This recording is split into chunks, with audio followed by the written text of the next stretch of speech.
I have a somewhat different perspective on all this, I think, than my colleagues at the table. If tenure is the problem, I don't think changing tenure is the solution. And that may sound like a very curious statement. But tenure, it seems to me, is the poster boy for a much deeper and more serious issue, which I will explain in a moment. But in a nutshell, what I think it is a poster boy for is the gradual disaffection of the American people with their teachers. A lack of faith on the part of the American public that what is good for the kids is what the teachers want for themselves. If that's the problem, fixing tenure won't solve it. And I will explain all this in a minute, but that is the essence of it. I think if teachers and their unions today are going to address the underlying problem, then they have to persuade the American people that what teachers want for themselves is absolutely aligned with what parents in the community want for their kids. And it's not going to go away until that happens. So let me explain all that. Rick began with I thought, a very nice little summary of the origins of tenure. And he pointed out that all that happened at the beginning of the 20th century. That was about 3 decades before modern American labor law came into being in the 1930s. When American labor law was framed, it was framed in the image of the American Industrial Corporation of the beginning of the 20th century. The assumption on which it is based is that there is and always will be a deep conflict between management on one side and labor on the other. It's framed in terms of an unending conflict of interests. If you look at the way it is framed, it is a law not for all workers, although it pretends to be. It's actually a law for blue-collar workers. That's very clear in the way that it's framed. American unions didn't really get their feet for many decades after that. Many decades after that.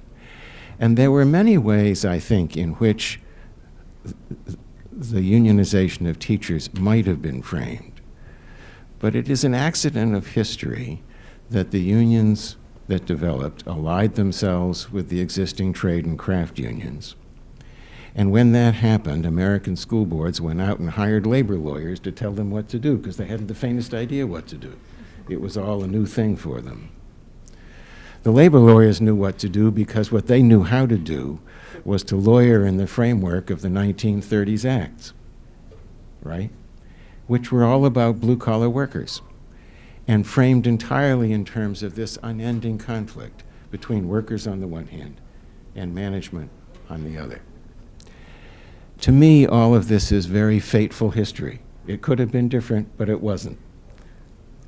It has framed, I think, where we are right now. So what exactly happened with respect to the tenure issue in this context? For a very long time, I think, as the United States was growing economically and it was flexing its muscles politically and internationally, everybody felt really good about the schools. And it felt really good about the teachers in the schools. Americans had a kind of fundamental faith, both in their schools and in the teachers. But something funny happened in the 1970s, which is when our unions gained their feet, and it was all part of this. It all started to fall apart. I don't know how many of you have looked at the historical NAEP statistics. You probably don't go to sleep that way. But if you did, you'd discover something really interesting. The scores of high school kids today are almost exactly the same on NAEP now as they were when NAEP first began about 40 years ago. There's one big difference in the system. The actual cost of educating a student in America's schools, after accounting for inflation, has much more than doubled. After accounting for inflation. That's a really important set of numbers to keep in mind, because what they frame is the disappointment of American policymakers and parents in their schools, and the growing frustration that after pouring more and more and more money into the schools, the results have not improved at all. That has, I think, changed the context enormously. Why? I know you're not going to like the way this sounds. I don't like the way it sounds either, but to a growing number of parents and policymakers, it looks as though the teachers and their unions put the money that they were given for the kids into their own pockets and walked away with it. And that has framed, I think, the current relations between teachers, their unions, and the political environment we now find ourselves. And it frames, to me, it completely frames the whole debate about the subject of today's meeting, tenure. Teachers have had tenure for a long time, and it wasn't an issue for a long time. The question we should be asking ourselves is, why is it an issue now? And that's the question I'm trying to address. Okay. So what I now see happening is kind of a dialogue of the deaf. On the one side is a group of people who say, oh my God, these folks want lifetime protection for people who are just taking the money and don't give a damn. And on the other side are unions who are saying, actually, no, this is actually all about due process. The due process rights of employees. That rings hollow to an awful lot of Americans. I think in the eyes of most people, if the law is indifferent to the right of children to a good and competent teacher who cares about her students and works hard at meeting their needs, then the law is a fool, and it ought to be changed. I know this sounds awfully harsh, but that's my reading of what is going on in this country right now. And if that's what's going on, the talk about due process falls on totally deaf ears. That's not what people are hearing at all. They are, as Rick said at the beginning, they're hearing about, what they're hearing is, you want to protect teachers who don't care about their kids. Okay. Why am I saying it this way? Because it is an accident of history that we got where we are. Tenure began before labor law was there. Labor law framed tenure as a due process right. Didn't have to be framed that way, but it was. That's an accident of history, right? Now the unions see themselves as defending due process. How did this happen? Because teaching became, in the eyes of the law, a blue-collar occupation. That's the point I'm trying to make, and it's a crucial point. In my own, I am personally convinced that if the teachers and their lawyers continue to embrace this blue-collar model of teaching, you will go down to defeat, case by case, law by law, and court by court. Not because the law is what it is, but because of what I just described, because of the political and social situation that we're now in at the moment. Let me just speak personally for a moment. The model I'm about to offer you is a very different model. It is not a blue-collar model of an occupation. It is a professional model of an occupation, utterly different. And let me say a word about that personally in terms of my own organization. Nobody has tenure in my organization. Rick actually mentioned this, not referring to my organization, but in saying that most of us don't have tenure. Anybody in my organization can be let go on 30 days' notice. There doesn't have to be a reason. It very rarely happens. But there is, as Jane just said, in a way, there is no presumption that everybody is equally good at their work. And that is the key presumption of teachers' contracts, which is that everybody is equally good at their work. There are opportunities for advancement, and they go to the people who are best at their work and most likely to succeed in the work to be done in the job to which they're being promoted. As they get better and better at the work, opportunities open up to get more responsibility, more authority, more status, more compensation. This, my friends, is the essence of what it means to be a professional.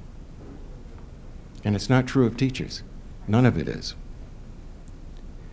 I think when the public looks at the way tenure, if you will, actually plays out in the schools, they see what Jane described.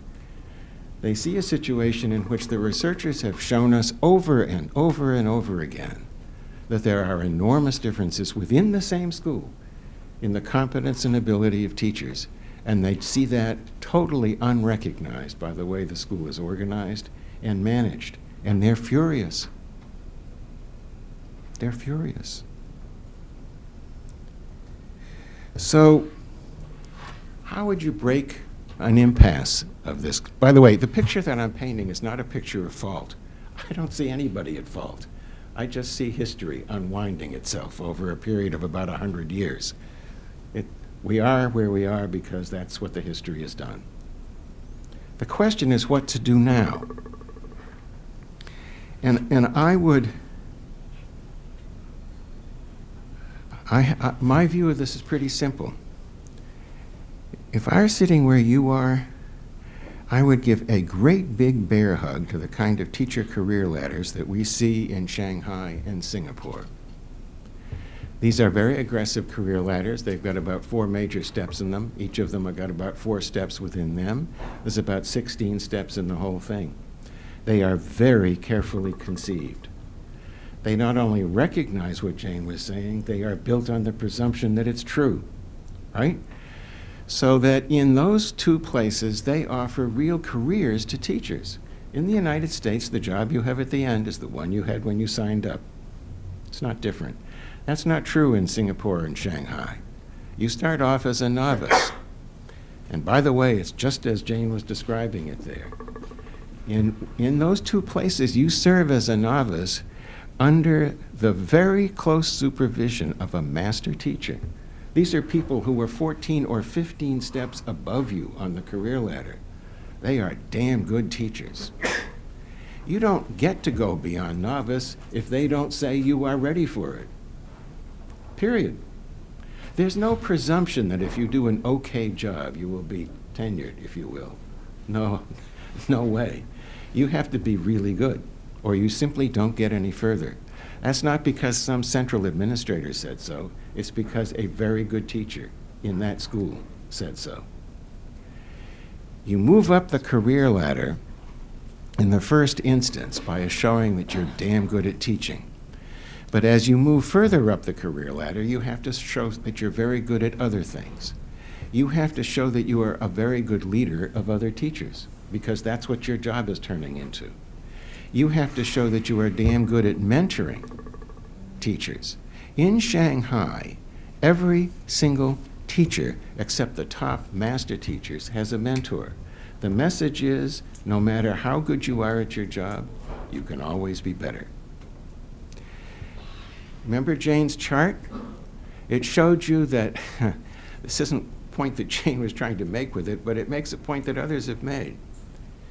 That in the United States, after about years 3 or 4, or maybe 5, teachers stop learning a whole lot. That's not true in Singapore and Shanghai. They get better and better and better. Why? Because there is an opportunity for them to get more responsibility, more authority, more compensation, and much more important to them than the money is the status in the eyes of their colleagues as they move up the ladder. There's only one way to move up the ladder, which is to get better and better at the work, and there's only one way to do that, which is to keep learning as a teacher. I honestly think that we're at a point now where what would really make a difference is if the American Federation of Teachers stepped forward and said, we're for merit pay.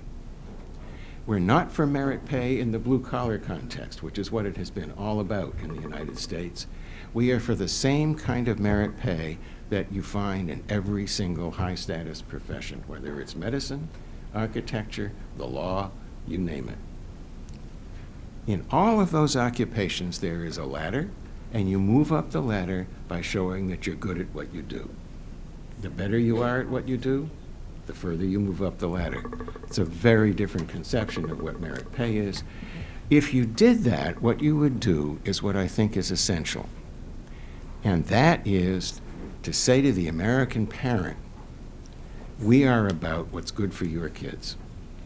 Because what we are for is rewarding those teachers who get better and better at teaching your kids. That's what a career ladder system is fundamentally all about. That's what I came here this morning to say. I hope it is of use. Thank you, Mark.